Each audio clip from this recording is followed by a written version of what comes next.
तानुता तरततन तानुता तानुता नंतरि नंतरि तानुता तानुता झंता झुमता नुता तानुता झंता झुमता नुता झनुता झनुता तानुता तरततन तानुता तानुता नंतरि नंतरि तानुता।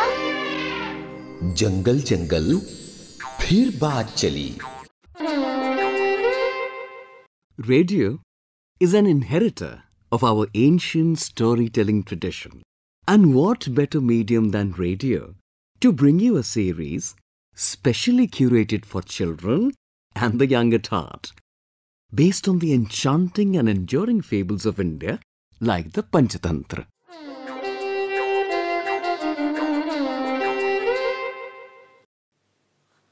Hello बच्चों, कैसे हैं आप लोग? तो अब हो चुका है समय कहानी का। तो आपको पता है आज हम आपको कौन सी कहानी सुनाने वाले हैं?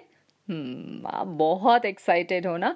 तो हम आपको बता दें कि आज जो हम आपको सुनाने जा रहे हैं कहानी भैंस और घोड़े की। और कौन सुना रहा है आपको ये कहानी? जी हाँ, ये कहानी आपको सुनाने जा रहे हैं लक्ष्मी शंकर वाजपेयी। तो चलें सुने कहानी भैंस और घोड़े की कहानी।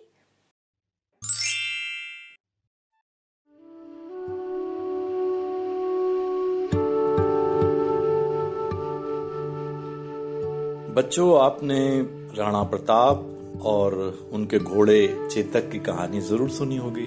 और तुम्हें यह भी पता होगा कि एक जमाने में जब युद्ध हुआ करते थे तो घुड़सवार सेना का बड़ा महत्व होता था। और पहले जमाने में ही सवारी का सबसे बड़ा साधन भी घोड़ा ही हुआ करता था। लेकिन एक समय ऐसा भी था जब मनुष्य को पता भी नहीं था कि घोड़े पर सवारी की जा सकती है। जी हाँ, तो एक ऐसी ही कहानी मैं आपको सुनाता हूँ पंचतंत्र से। और ये कहानी है एक भैंस और घोड़े की।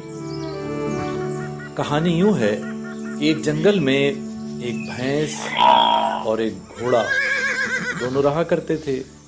दोनों में अच्छी मित्रता थी। दोनों एक साथ मिलके घास चरा करते थे, एक साथ पानी पीने जाया करते थे किसी नदी में या किसी तालाब में। और शेर या चीते से एक दूसरे की मदद भी करते थे कि कहीं कोई आ न जाए। अच्छी खासी मित्रता थी दोनों में। लेकिन एक दिन अचानक पता नहीं क्या हुआ कि दोनों में लड़ाई हो गई। और लड़ाई इतनी ज्यादा हो गई कि भैंस ने घोड़े को सींग मार दिया। सींग मारने से घोड़ा घायल हो गया। उस समय तो घोड़ा चला गया, लेकिन वो एक मनुष्य के पास पहुंचा और वहां उससे जाकर प्रार्थना करने लगा कि देखो, भैंस ने मुझे घायल कर दिया है, मैं तो भैंस से बदला नहीं ले सकता, तो आप मेरी सहायता करो, आप उस भैंस से बदला लो। मनुष्य बोला कि मैं कहां वहां जंगल में जाके भटकूंगा और मैं भैंस से कैसे मुकाबला कर सकता हूं? भैंस के तो सींग है, वो तो इतनी ताकतवर है, मैं भला उससे कहां से बदला ले लूंगा? तो घोड़ा बोला नहीं नहीं, आप बहुत ताकतवर हो और आपको कहीं जाने की जरूरत भी नहीं है पैदल चलने की। आप ऐसे करो, आप मेरी पीठ पर बैठ जाओ, मैं आपको लेकर चलता हूं। आप एक डंडा ले लो, मोटा सा बड़ा सा, और एक रस्सी भी ले लो और भैंस को खूब पीटना। और जब भैंस शिथिल हो जाए तो आप उसको रस्सी से बांध के अपने घर ले आना। आदमी बोला मैं भैंस को बांधकर घर क्यों ले आऊंगा? घोड़ा बोला अरे भैंस बहुत मीठा दूध देती है, बहुत सारा दूध देती है, आपको रोज दूध पीने का आनंद मिलेगा और दूध से आप बहुत सारी चीजें बना सकते हो। तो आदमी को बात कुछ समझ में आ गई। तो बस घोड़े ने मनुष्य को अपनी पीठ पर बैठा लिया और वो मनुष्य घोड़े की पीठ पर बैठकर जंगल की तरफ गया। वहां उसने उस भैंस को घोड़े ने खोज लिया और जैसा घोड़े ने कहा था कि मैं तो आपको बिठा के और दौड़ता रहूंगा तो भैंस आपका कुछ नहीं बिगाड़ पाएगी, आप उसको पीटते रहना। तो बस मनुष्य ने भैंस को पीटना शुरू किया और खूब पीटा और भैंस बहुत शिथिल हो गई। और जब भैंस इतनी शिथिल हो गई, इतनी कमजोर हो गई, तो आदमी ने उसको रस्सी से बांधा और फिर घोड़े पर ही सवार होके अपने घर आ गया। जब मनुष्य अपने घर आ गया तो घोड़े ने कहा कि मैं आपका बहुत धन्यवाद करता हूँ, आपका बहुत आभारी हूँ, आपने मेरी इतनी सहायता की, आपने भैंस से बदला ले लिया। भैंस ने मुझे जिस तरह घायल किया था, मैं बहुत गुस्से में था, तो आपने एक बहुत बड़ा काम कर दिया है और अब मेरा काम हो गया है, आपने मेरी मदद कर दी है, तो मुझे आज्ञा दीजिए कि मैं वापस जाता हूँ। मनुष्य जोर जोर से हंसने लगा, बोले तुम्हें मैं क्यों जाने दूंगा, मैं तुम्हें भी बांधूंगा। घोड़ा परेशान हुआ, अरे मुझे क्यों बांधेंगे?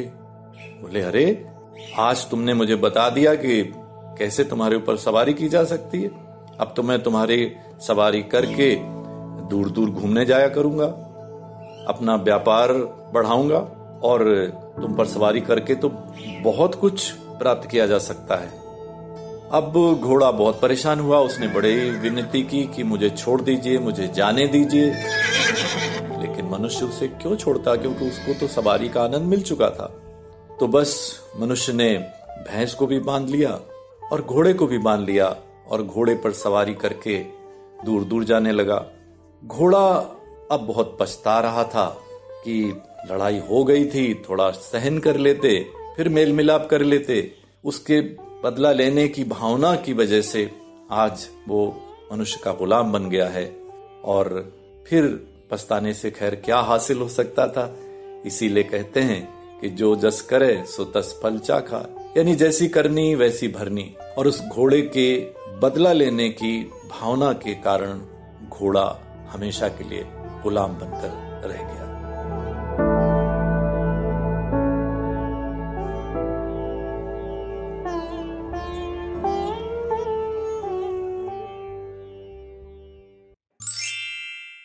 भैंस और घोड़ी की कहानी आपको सुना रहे थे लक्ष्मी शंकर वाजपेयी। तो कहानी में कोई ना कोई मॉरल ज़रूर होता है और आपने भी इस कहानी के मॉरल के बारे में ज़रूर सोचा होगा। क्या सोचते हैं आप? क्या आप हमें लिखकर भेजेंगे?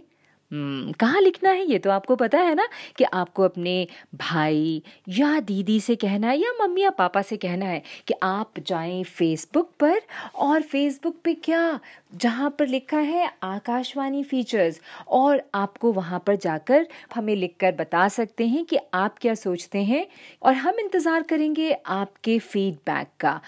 और क्या कहा, पहले के एपिसोड्स आप नहीं सुन पाए हैं? कोई बात नहीं मेरे दोस्त, हमारे YouTube चैनल आकाशवाणी AIR पर ब्रॉडकास्ट के बाद हर कहानी आप सुन सकते हैं। और आज बस इतना ही, तो हम कल फिर इंतजार करेंगे आपसे मिलने का with a new story. Okay, till then you take care and bye. A presentation of the Central English and Hindi Features Units. This program came to you from the External Services Division of All India Radio.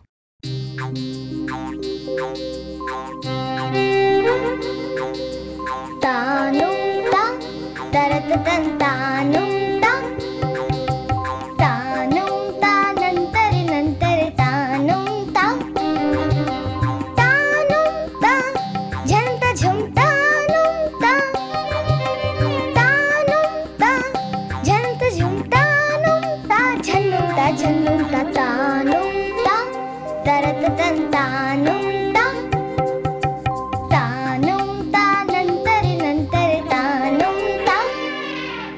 जंगल जंगल फिर बात चली।